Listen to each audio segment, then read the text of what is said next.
Daily guidance para sa mga Aries ngayong April 1. Sabi dito, Aries, guided ka daw ni universe. May mga disconnections ka, pero nakikita ko dito sa cards, may new beginning na paparating, no?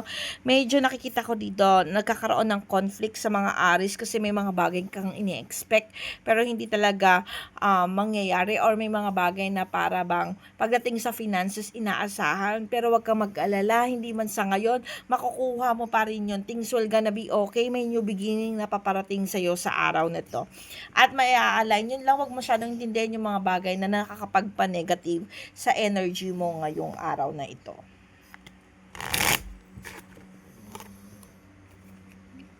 Punta tayo kay Taurus. Taurus, the card said here, may mga bagay daw na sinusukuan, lalo na kung wala sa pagbabalanse. If you feel na medyo alanganin ngayon sa araw na ito, kasi nakikita ko dito may mga bagay na unsuccessful sa'yo, pero nakikita ko dito yung katatagan at pagkilos mo. Nakikita ko rin dito na masusolusyonan yung mga bagay na unsuccessful. Like parang nakikita ko dito magagawan mo ng pamamaraan, kaya mong solusyonan kung ano yung problema na kakaharapin mo or mga conflict na kakaharapin mo ngayon sa araw na ito. So good luck sa'yo.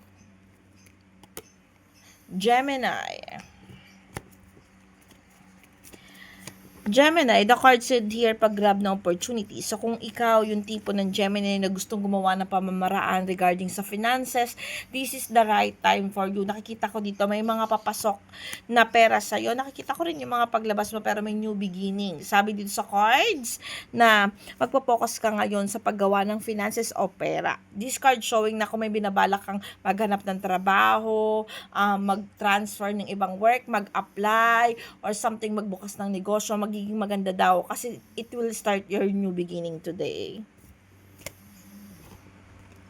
Punta tayo kay Cancer.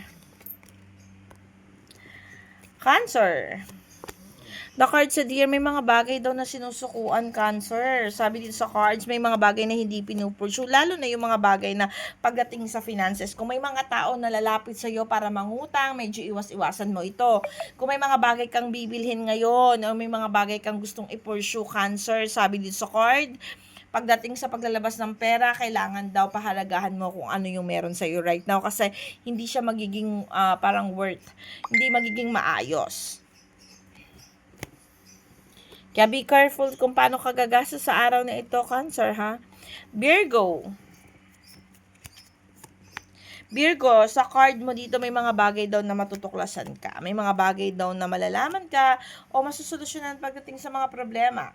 Nakikita ko dito sa cards, medyo iwas-iwasan lang din ang sobrang paggastos today kasi nakikita ko dito may mga paglabas ng finances mo. Pero nakikita ko dito medyo mabigat yung mga paglabas ng finances mo. Nakikita ko rin dito sa cards na yung mga bagay daw na matutuklasan mo o malalaman mo, nakikita ko dito magiging success ka kasi sa mga bagay na malalaman mo, nakikita ko dito masosolve yung problema mo. Ibig sabihin, makakahanap ka ng solusyon dun sa mga problema na kinakaharap mo sa araw na ito.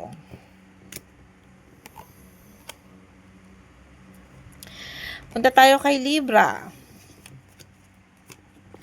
Libra, nakikita ko dito, strength na nakabaliktad. So, ibig sabihin, may mga bagay daw na nakakapagpahina ng loob mo.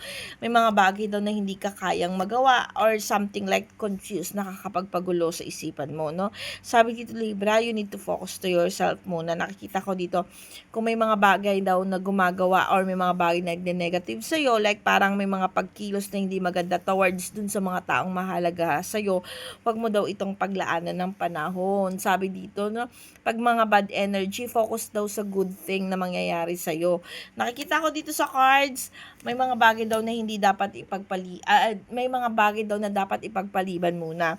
Pero nakikita ko dito, you need to focus to yourself first. Bago dun sa mga tao sa paligid mo at wag masyadong magtitiwala kasi baka ma-disappoint ka sa araw na ito. Pupunta naman tayo ngayon kay Scorpio.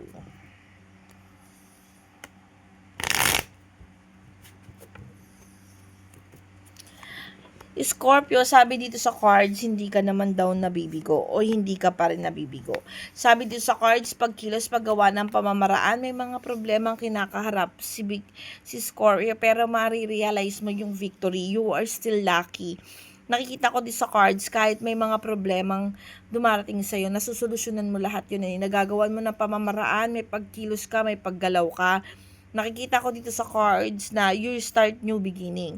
No, ito na yung pag-start ng new beginning mo. May paparating sa yung mga blessing. Kaya lang nakikita ko siya dito, be mindful, be careful sa pagdedesisyon mo. Pero itong araw ng April 1, nakikita ko dito yung makikita mo yung success, or nakikita mo dito you are better pa rin. Kasi kahit marami kang problema, may realization kang ma-analyze ngayong April 1.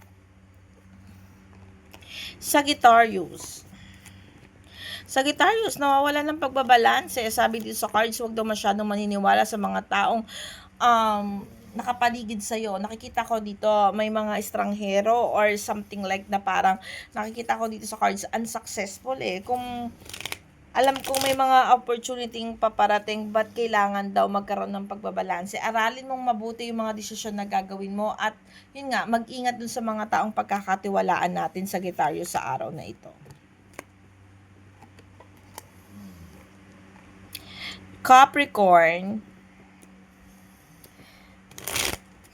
Capricorn, anong meron sa'yo sa araw ng April 1? Okay, Capricorn, may mga bagay daw na sinusukuan or may mga bagay na hindi pinapursue, lalo na kung may mga nalaman ka na hindi ito naka-align sa'yo. Sabi dito sa cards, hindi pa huli ang lahat para itama mo kung ano yung mga mali ang desisyon mo sa umpisa. Then, nakikita ko sa cards, you need to move forward. Kailangan daw gumawa ng aksyon, Capricorn, para mabago yung mga mali nating desisyon o mga mali nating nagawa before. This card showing na hindi ka daw mabibigo dun sa mga bagay na gusto mong ayusin o gawin. Punta tayo kay Aquarius.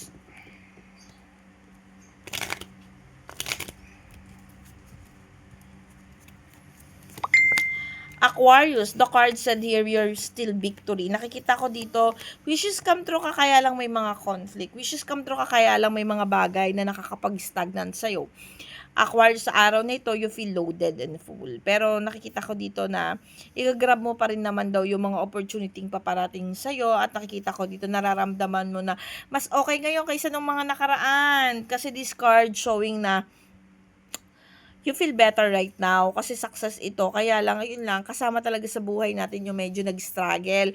Kasi this card showing, kung gusto mo ng pagbabago, kailangan talagang maramdaman mo na gagawa ka ng way. At dun sa way na yun, kailangan talaga may pagkilos tayo. So, kung ano man yung nararamdaman mo, you are in the right path. Kahit na medyo struggle ka, makikita ko dito sa cards na may pagsolusyon sa problema. Medyo iwas lang tayo sa maging mainit yung ulo. Nakikita ko dito sa cards, may mga conflict na paparating sa'yo. Huwag masyadong pansinin yung mga taong nagne-negative sa'yo, Aquarius.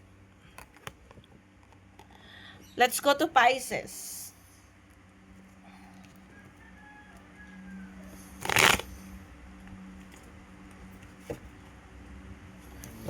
Pisces, the card said here, you need to move forward daw. Kung gumawa, kumilos, Pisces, nagiging emotional na naman si Pisces. Okay, you need to focus to your career kasi nakikita ko dito, pag-focus ng career ang mas maganda mong pagpokusan pagdating sa finances. Sa love life kasi, Pisces, nakikita ko dito, may mga injustice. So, ang ibig sabihin nito, yung may mga taong mahalaga sa'yo, yung mga tao sa paligid mo, medyo iwas-iwasan mo muna. O wag mo munang ilaan yung sarili mo dun sa mga tao na nakakapagpabigat ng iyong damdamin. Kasi nakikita ko dito, may mga blessing na paparating sa iyo sa araw na ito. At nakikita ko dito, mararamdaman mo na you are still okay kahit may mga taong nagne-negative. So, pag i-mindset mo na lang kung ano yung good thing. Wag lang masyadong magtitiwala, wag masyadong pakinggan yung mga negative thought ng ibang tao sa paligid.